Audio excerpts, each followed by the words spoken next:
Pues buenas tardes, buenos días. Mi nombre es Edwin Vallecano, soy del grupo 116 y pues hoy les hablaré sobre un tema que es muy fundamental, que es en el área digital, que es análisis de datos y almacenamiento de datos.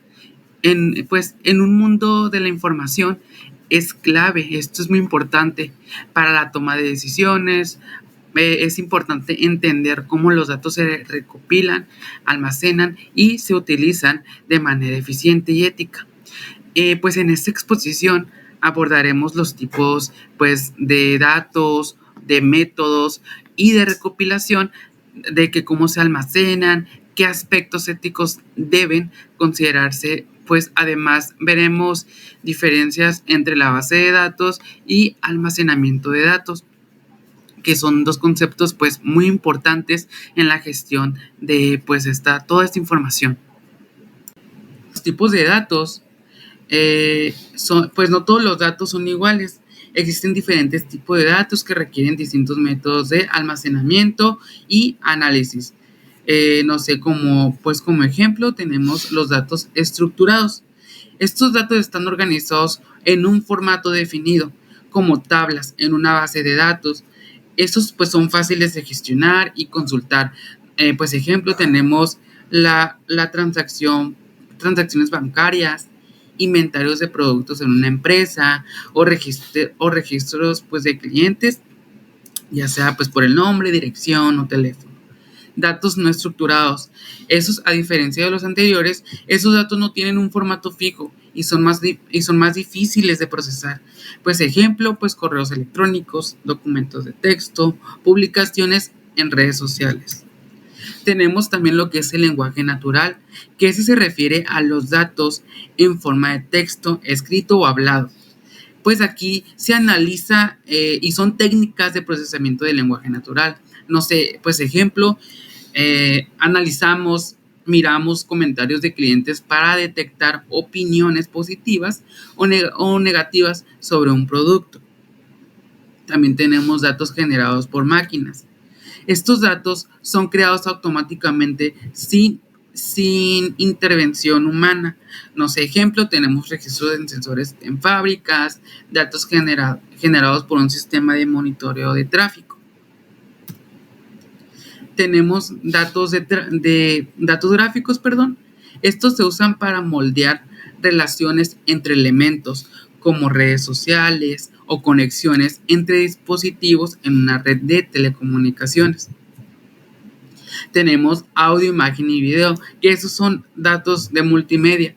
Estos datos pues representan desafíos especiales, ya que requieren procesamientos avanzados mediante inteligencia artificial para reconocimiento de patrones, rostros o pues objetos. ¿Qué es el flujo de trabajo en la ciencia de datos?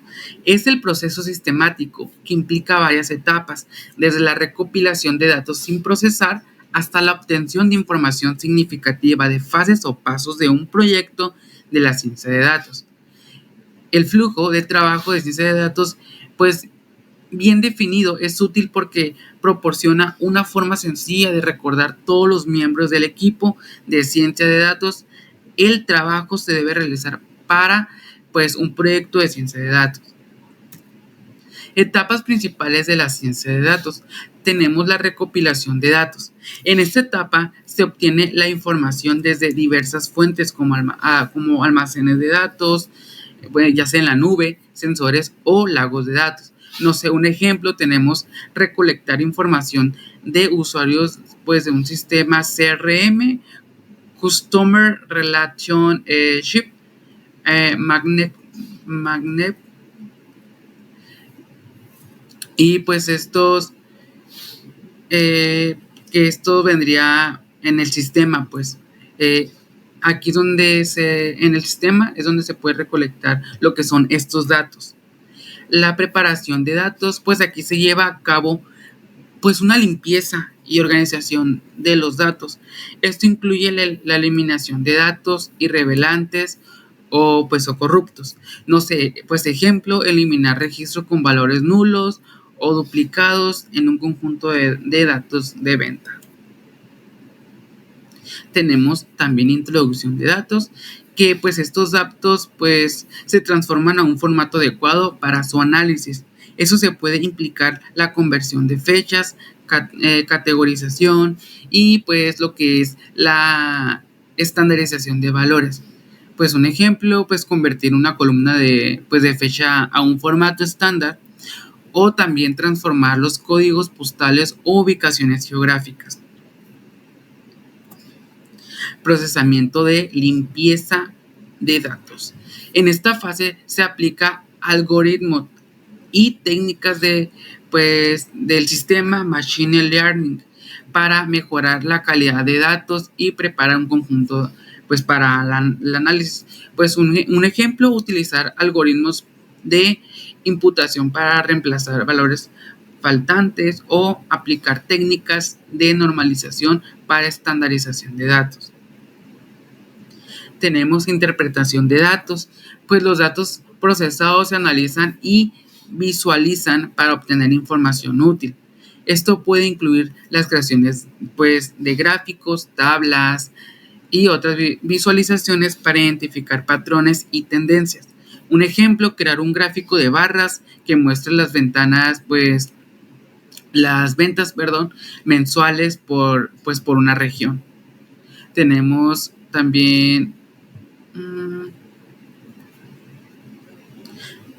el almacenamiento de datos, que finalmente los datos deben ser almacenados de forma segura para facilitar su uso posterior y garantizar su accesibilidad a largo plazo.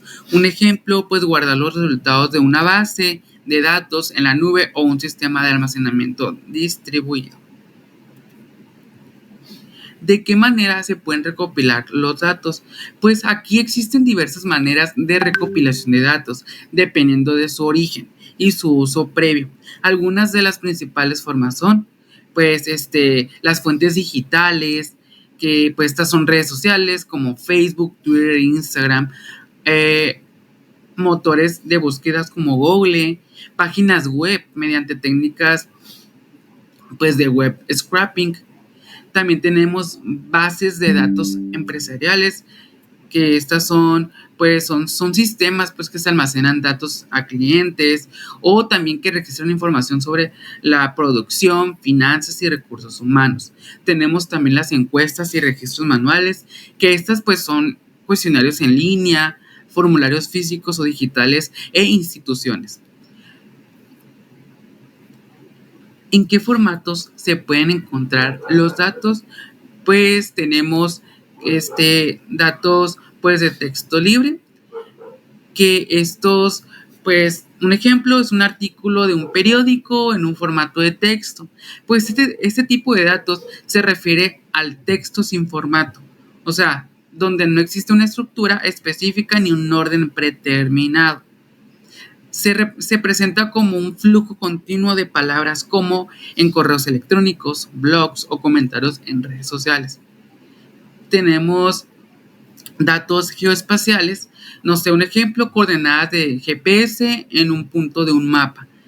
Pues esos son datos relacionados con una ubicación geográfica. Esos datos pueden incluir coordenadas como direcciones, límites geográficos o mapas. Estos se usan en aplicaciones de navegación, análisis territorial o sistema de información geográfica. También tenemos datos estructurados, Estos es una tabla en una base de datos con filas y columnas. Un ejemplo, una lista de clientes con nombres, direcciones o números telefónicos. Estos datos están organizados en un formato específico que sigue una estructura definida como base de datos relacionales. Estos datos son fáciles de analizar y procesar debido a su organización clara. Esos son más concretos, están más estructurados. Tenemos también los no estructurados, esto es una colección de imágenes de productos en un catálogo online. Son datos sin un formato predeterminado o estructura fija. Aquí puede incluir archivo de texto, videos, audio, imágenes, y el análisis de esto es más complejo debido a la falta de organización, pues aquí está pues todo, pues no hay como una estructura clara, pues. Los semiestructurados, pues estos son como, pues son archivos que contienen información de productos o etiquetas específicas. Pues aquí, pues, no sé, pues dice que tienen una estructura parcial donde se puedan identificar ciertas etiquetas o claves, pero no están organizados completamente en una tabla como los datos estructurados. Estos datos permiten una cierta flexibilidad, como el caso de los registros de logs o datos de aplicaciones en la web, de blogs, perdón. ¿De qué manera, y la otra pregunta es, ¿de qué manera se almacenan los datos?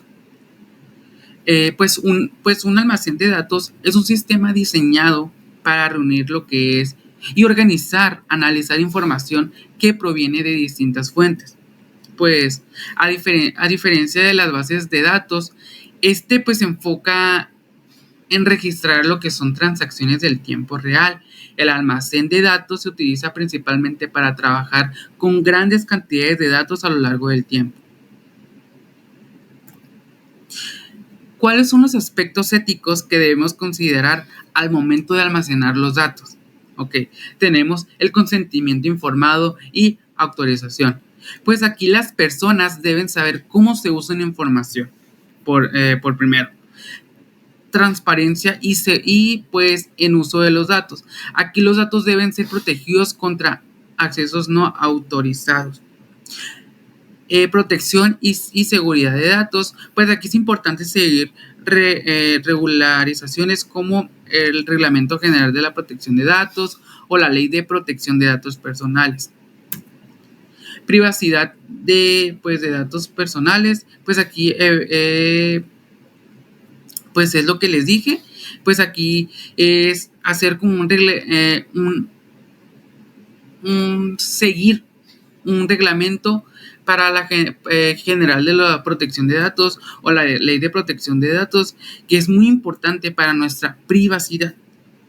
Evitar sesgos de datos. Aquí los datos deben ser representativos y justos para evitar pues una discriminación en los modelos de inteligencia artificial. Responsabilidad y rendimiento de cuentas, pues aquí las empresas y organizaciones deben rendir las cuentas sobre el uso de información que almacenan.